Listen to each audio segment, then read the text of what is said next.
So guys, welcome back to my YouTube channel. It's Exceptional Grace again. And today I just want to share life lately with you guys. Life lately has been it has been overwhelming, but God has been faithful. It's all started from exam period and fighting for my spiritual life during the exam period, like fighting to sustain my prayer life, fighting to pray as long as I should, not just going, Father, thank you for waking me up this morning and that shouts. And when you come back, you will not even have that strength to stay long in the place of prayer. Like it was really, it was a state, it was a particular phase I struggled with during the exam period last month. And when I came back home, one of the resources that helped me is this particular book by PM. Let me show you guys the book. So this particular book, Battleground, Fight for Your Spiritual Growth. This book has been of help to my spiritual life. Like I bought this book last year, September, during Oasis Retreat, and God, it has been of help to my spiritual growth. Seriously, a lady even reached out to me that I should share some of the materials that has been of help to me, and this particular book is one that you know because every part of the book I open is just a word for that moment. Every part of the book that I open has been a word for that moment.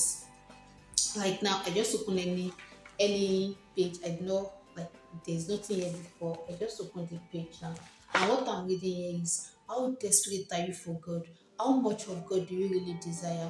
How far can you go for God? Have you ever had a burning hunger for God? How many times have you given up on your relationship with God? These questions are indicators of your hunger level. Hunger is a spiritual force for desperate desire for God. Like this book has been of help to my spiritual life. Any part of it I open, there is no day I will read any part of this book and I will not have this burning desire for more of God.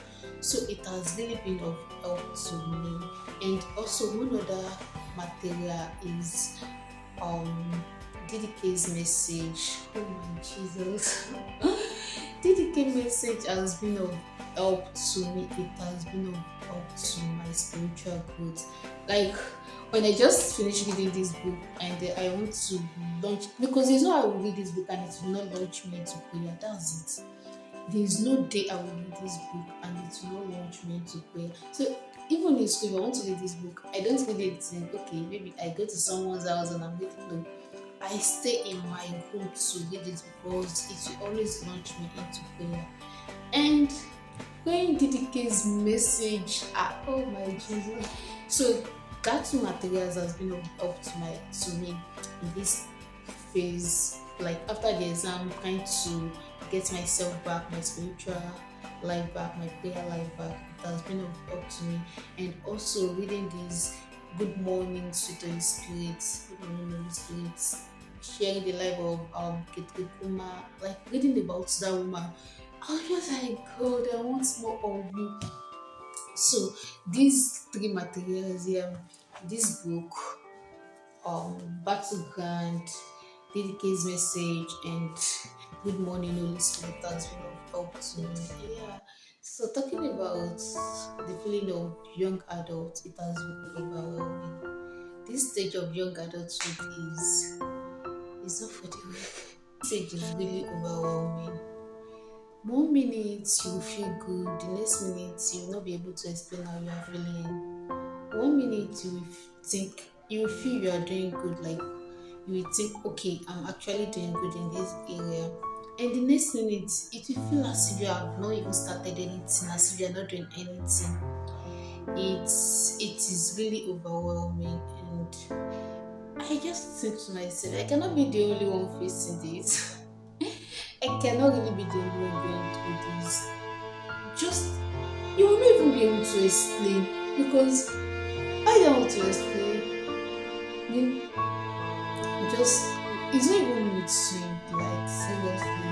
So I know I cannot be the only one feeling this way. I cannot be the only one going through this feelings because is normal to this stage, and that is why I'm doing this video.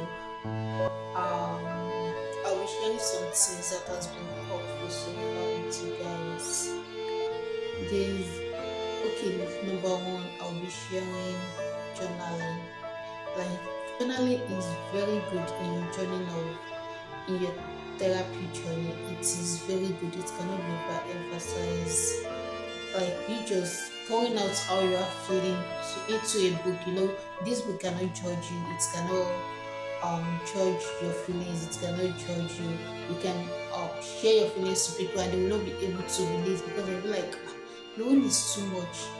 But the journal cannot judge how you are feeling, but you'll be able to express yourself fully to the full stage. And another thing I would like to talk about is therapist. Getting an expert to share your feelings with is something that we really need to see as a normal thing. It needs to become a norm for us, especially in this part of the world.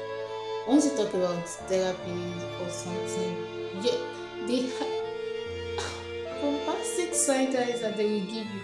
But seriously, it really needs to become a norm for us. It needs to be a norm for us. And another thing I would like to talk about is 5, 4, 3, 2, 1 grounding techniques. Yeah, I actually got to see that online and it has been helpful. 5, 4, 3, 2, 1. So you write down 5 things that you can see around you, because when you get overwhelmed with in a situation, or when you just get overwhelmed with the feelings, you tend to forget your immediate environment, like what is happening in your environment, the beauty of your environment. You tend to forget it.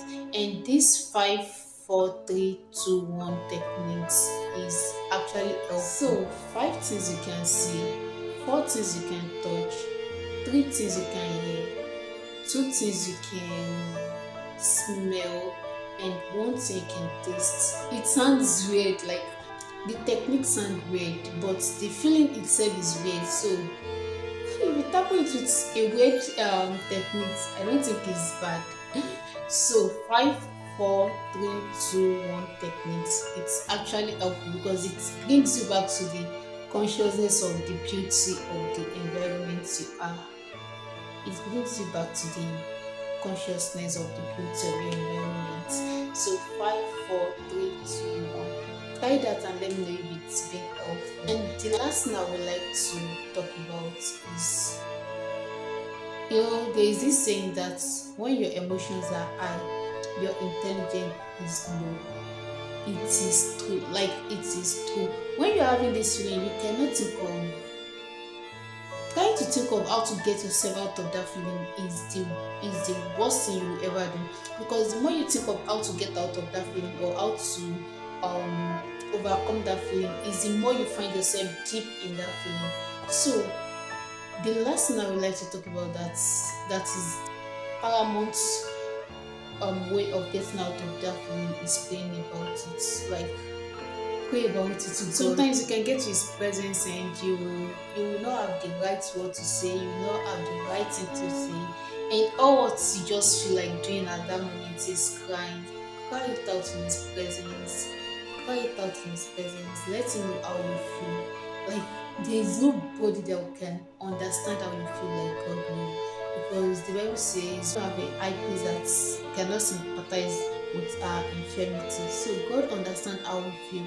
That was why Jesus has to come into this world in human form, so He can go through all what we are going through. So nobody can understand how you feel like you.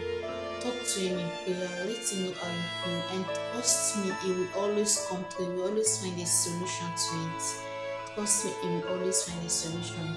I hope this is helpful, and thank you. I'll see you in my next video.